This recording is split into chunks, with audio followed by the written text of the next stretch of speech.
let's talk about a concept we all get, a food guide. You know, proteins, carbs, veggies. But what if we took that same idea and applied it to our minds? Today, we're diving into a really powerful way to think about our mental well-being, using this idea of a mind food guide to figure out what truly nourishes us. Right? We have a pretty good map for our physical health, but our mental health, it can feel a lot more confusing. What are the essential nutrients our brains need every single day to feel strong, focused, and resilient? What does a balanced mental diet actually look like? Well, that's exactly the question we're going to answer.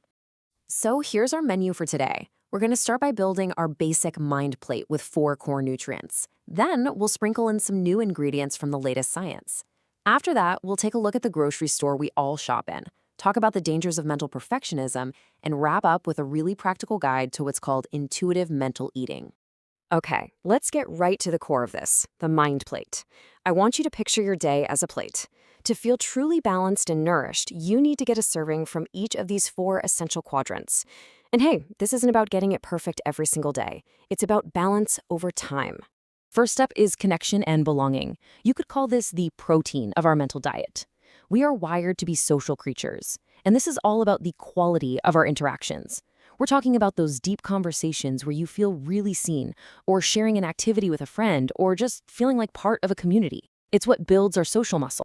And here's the flip side, which is so important. Just like you limit junk food, you've got to limit processed socializing. You know what this is? Mindlessly scrolling through someone else's perfect life, getting sucked into online arguments or interactions that just leave you feeling empty. They might fill the time, but they have zero nutritional value. Let's move on to our next quadrant, purpose and mastery. This is our growth zone. It's that amazing feeling you get when you're making progress on something, learning a new skill, solving a tough problem at work, or even just nailing a new recipe. It gives us that sense of momentum and achievement that we all crave. But, and this is a really big but, the goal here isn't to become a productivity machine. That's toxic productivity, and it's basically the mental equivalent of an all-steroid diet. It'll burn you out. Real nourishment in this quadrant comes from balancing that drive with some serious self-compassion, especially on the days when things don't go perfectly. Now for the quadrant that, let's be honest, our modern culture tells us to ignore, rest and restoration. This is non-negotiable downtime, and it's not just about getting enough sleep, though that's huge. It's about active renewal, taking a few minutes for mindfulness, putting your phone away, or just getting outside in nature. This is how our minds actually repair. This is a massive mental shift for so many of us. We've been programmed to believe that if we're not busy, we're being lazy. But this framework completely reframes that. Rest isn't the opposite of productive. It's the foundation of productivity. It's the essential ingredient that makes everything else possible. And our final quadrant is movement and sensation. This is all about getting out of your busy head and into your body. Yeah, exercise is a big part of it, but so are other sensory things, like the feeling of dirt when you're gardening, actually tasting your food, or even just noticing your own breath. It's what pulls us back into the present moment. And the key here is the why behind the movement. It should never feel like a punishment for what you ate. It's a tool for mental release, for processing stress, and for reconnecting with yourself. It's about asking your body what it needs, not just telling it what to do. Okay, so we've got our 4 main food groups. But just like nutritional science is always evolving, so is our understanding of the mind. So now, let's fortify that plate with some brand new power nutrients that come straight from recent research. You can think of these as like mental vitamins or supplements. You don't need a huge dose every day, but adding these in small, regular amounts can have an absolutely massive impact. They basically supercharge those 4 quadrants we just talked about. This is where things get really cool and specific. Let's break these down. To boost connection, science now shows the power of weak ties. That's the friendly chat with your barista or a neighbor. Turns out these small interactions are a huge buffer against loneliness.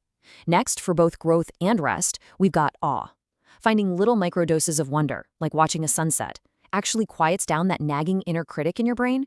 For pure restoration, there's something called NSDR, or non-sleep deep rest. It's a kind of guided rest that can replenish your dopamine even better than a power nap. And finally, for embodiment, it's about the literal food you eat. Things like fiber and fermented foods directly impact the production of serotonin, your feel-good neurotransmitter, in your gut. How cool is that? So we know what should be on our plate, but where are we getting all these mental ingredients? We have to zoom out and look at the environment we're shopping in, because it has changed a lot. Think about it this way. Our information diet used to come from a small, local market. It was limited, you got what was in season, and things moved pretty slowly. Today, we live in a 24/7 global megamart. We have instant, infinite access to everything all at once. Global tragedies, viral joy, complex data, endless outrage. It's all there on the shelf. And inside this giant store, you've got different places to eat.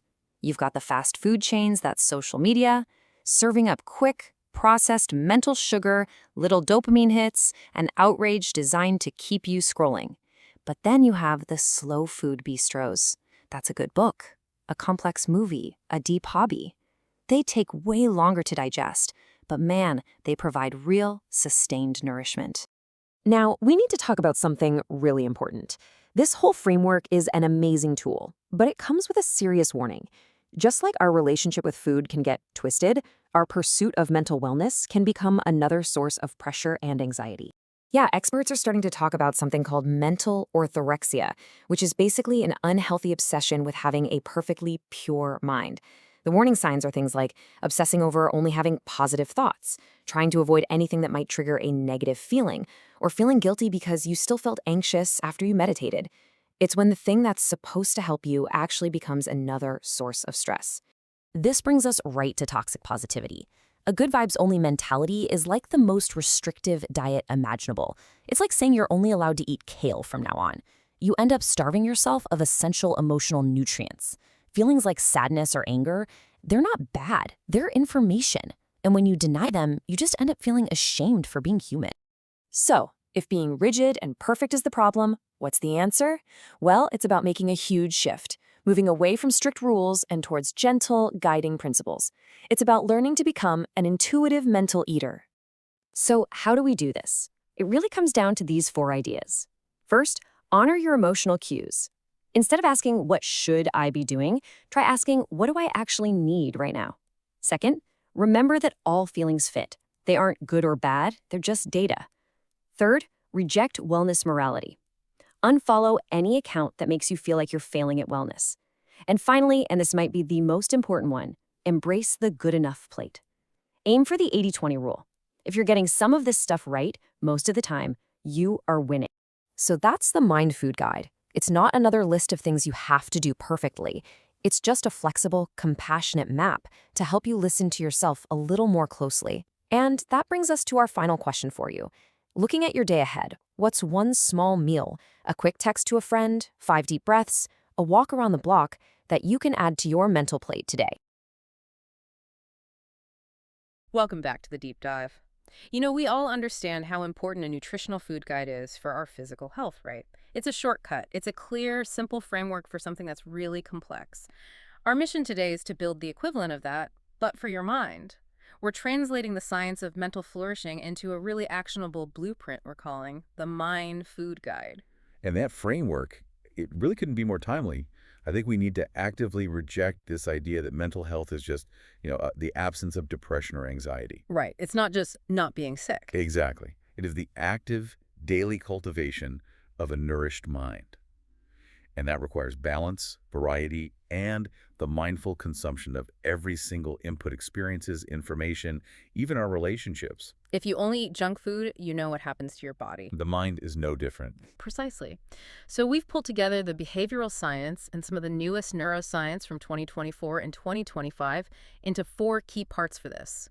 We're going to map out the foundational 4 quadrants of what we're calling the mind plate. Then we'll fortify that diet with 4 cutting-edge mental nutrients. After that, we'll examine the strange modern environment where we shop for our mental input. And finally, we'll look at the pathologies, the mental health eating disorders, so to speak, that come up when we try way too hard to be perfect. So let's start with the basics of the plate. Okay, so just imagine that plate, and it's divided into 4 quadrants, 4 non-negotiable quadrants. When people are struggling, they're usually starving 1 or maybe 2 of these areas. Which quadrant do you see people skipping the most often?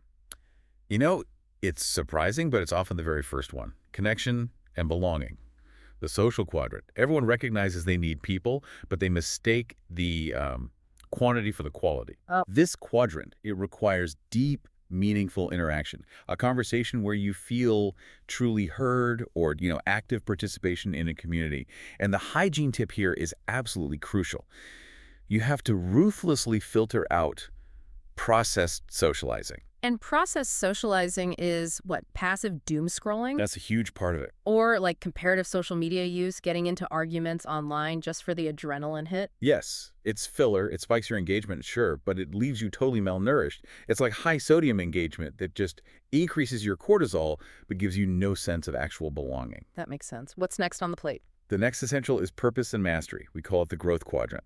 This is all about forward motion, achievement, and competence. So, learning a skill, deep creative work, or solving a problem that actually matters to you. I feel like the hygiene tip here needs a little more attention, especially for high achievers. What do you mean by avoiding toxic productivity?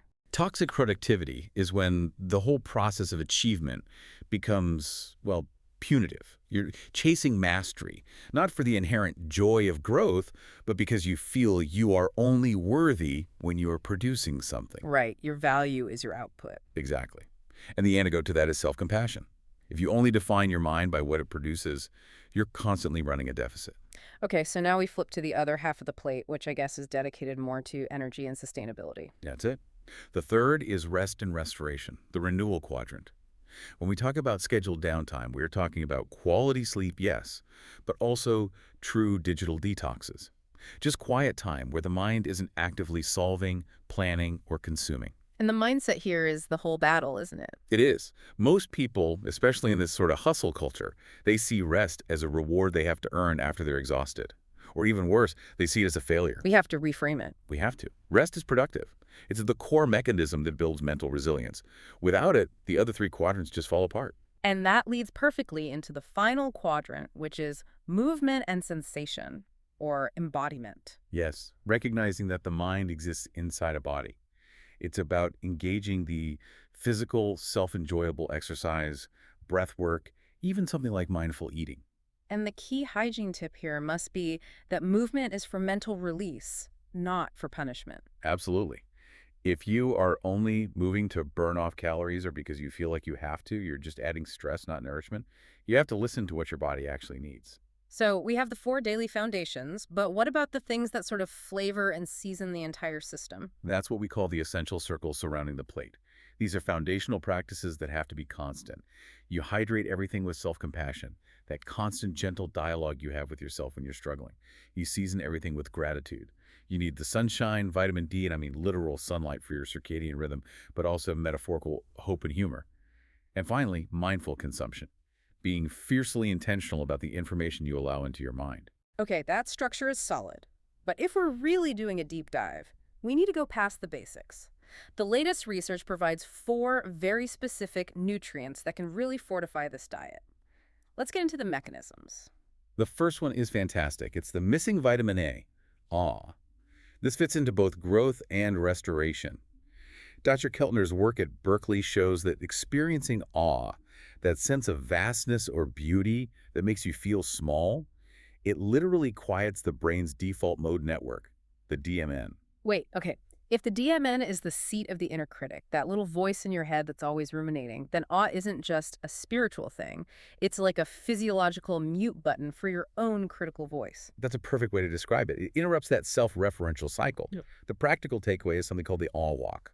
Just dedicate 15 minutes not to solving a problem, but to actively looking for things that surprise you or delight you or just humble you in your daily environment. That's a very low-cost, high-return strategy. What's the second crucial nutrient? This one challenges a lot of conventional wisdom on connection. It's the fiber of connection, or weak ties. We focus so heavily on our deep relationships, but sociological research suggests that casual, friendly interactions, the barista who knows your order, the neighbor you wave to, they provide a vital sense of belonging to a wider community structure. But why are weak ties so critical? Doesn't the social quadrant demand deep connection? It does, but deep connections are high maintenance. They can even become isolating if they form an echo chamber. Weak ties, they link you to diverse thought, they give you these low-stakes positive reinforcements, and just that feeling of being seen in the world is linked to measurably lower rates of anxiety and depression. A simple chat and go, a 30-second friendly exchange, can top up your social tank without draining all your energy. Fascinating. And if we need to reboot the rest quadrant, what's the latest science there? That brings us to the new rest protocol, NSDR, or non-sleep deep rest. It's often based on things like guided meditation or yoga nidra, and NSDR is a conscious, deep relaxation state. And no, it's not just a fancy nap. Its mechanism is very targeted. It is proven to replenish your dopamine stores and lower cortisol more quickly than standard rest.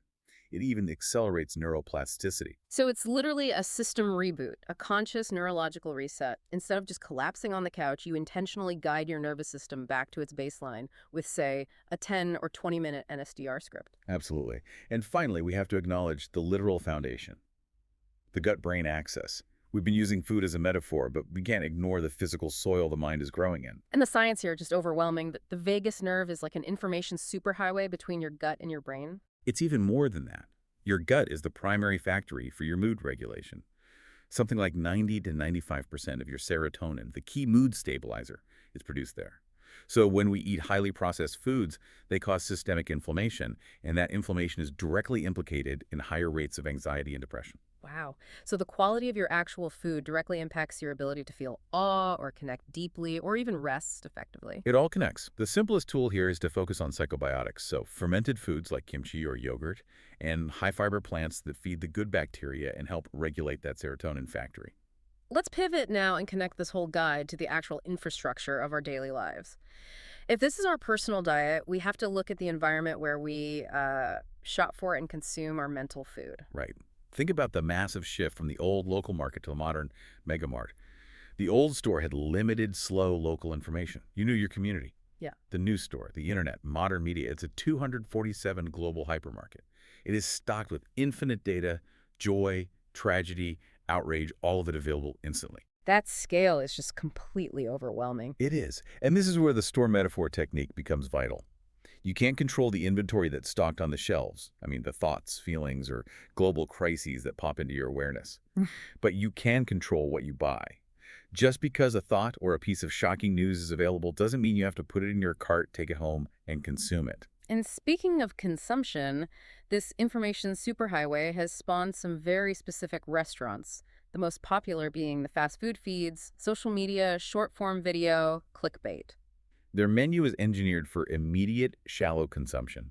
It's loaded with highly processed mental sugars, those instant dopamine hits, and intense flavor enhancers like outrage and shock value. And this causes something called infobesity, binge consumption of mental input that bypasses our internal satiety signals, leaving us feeling full but completely unsatisfied and mentally sluggish. So what's the alternative?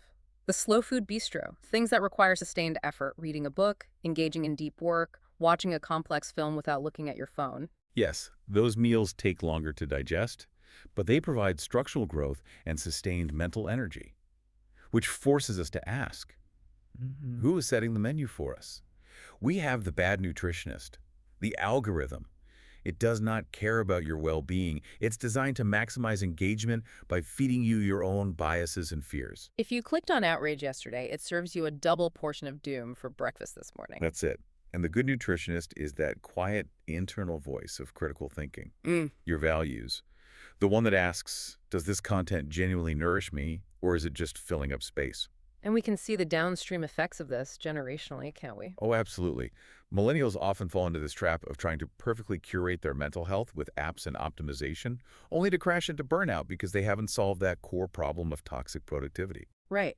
While Gen Z, who grew up in the all-you-can-eat buffet of the hypermarket, they have very high levels of emotional literacy, all the therapy speak, but also crushing rates of anxiety from social comparison and information overload. Their struggle is just filtering the signal from all that noise. And this leads us to the final crucial step, recognizing the pathologies that come from trying too hard to follow the perfect diet. This is the orthorexia risk. It's when the desire to achieve a perfect mental health routine becomes the primary source of anxiety itself. I think we all recognize that feeling, the anxiety about being anxious, the guilt that you didn't meditate for the right amount of time. Let's define these 4 key mental health eating disorders. The first one is mental orthorexia itself. It's the rigid, obsessive pursuit of only having correct or pure thoughts. So the moment an anxious or a sad thought comes up, you feel contaminated by it, which leads to this intense guilt. And then there's toxic positivity. That's the restrictive diet. Right. When people say things like good vibes only, they're forcing their mind to ignore necessary emotional information. You're starving the mind of emotional nutrients because you can't process what you refuse to even acknowledge. Okay, what's the third one? Third is the cycle of productivity binging and burnout purging.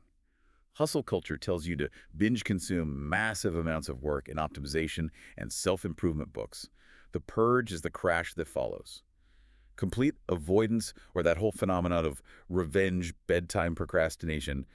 You only rest when you break down, not when you actually need restoration. And the final one, which is so incredibly common, is mental health perfectionism. It's the high standards we put on our own internal state. We get anxious about being anxious or depressed because we aren't happy enough, according to some idealized standard we saw online. So the antidote to all of this rigid thinking, as our sources really emphasize, is to adopt the principles of intuitive mental eating. You have to learn to trust your emotional hunger cues. The internal question has to shift from what should I be doing right now to what do I actually need to feel sustained. And with that comes the philosophy that all feelings fit. If a negative emotion comes up, use the 60-second rule. Just give it 1 minute of acknowledgement of neutral observation before you try to fix it or push it away. It's like treating your feelings as an emotional weather report. Conditions change. Sometimes it's sunny, sometimes it's stormy, but the weather report isn't a character flaw. It's just data. And to make this all sustainable, we have to embrace the good enough plate, the 80-20 rule. Consistency beats perfectionism every single time. If 80% of your mental diet is nourishing, that 20% buffer, the time you mindlessly scroll or avoid a task, that's actually essential for mental flexibility and sustainability. And self-compassion is the single most important nutrient to fight that perfectionism. The goal of this guide isn't purity. It's about building mental health literacy, the ability to recognize quality input and to be flexible when life inevitably serves you a dose of the processed stuff. So, when we boil it all down, what does this all mean? The Mind Food Guide is ultimately about balance and recognizing that our mental diets are just as personal and just as varied as our physical ones. We need structure, sure, but we also need grace. And building on that idea that the algorithm is the bad nutritionist, constantly stocking our shelves with outrage and comparison, we want to leave you with this provocative thought. If your current information supply chain is designed to keep you addicted, what is the single most important action you can take this week to change the management structure of your own mental grocery store? Think about who really controls the inventory you consume every day. Something serious to chew on this week. We hope the Mind Food Guide helps you start that process. Thank you for joining us for the deep dive.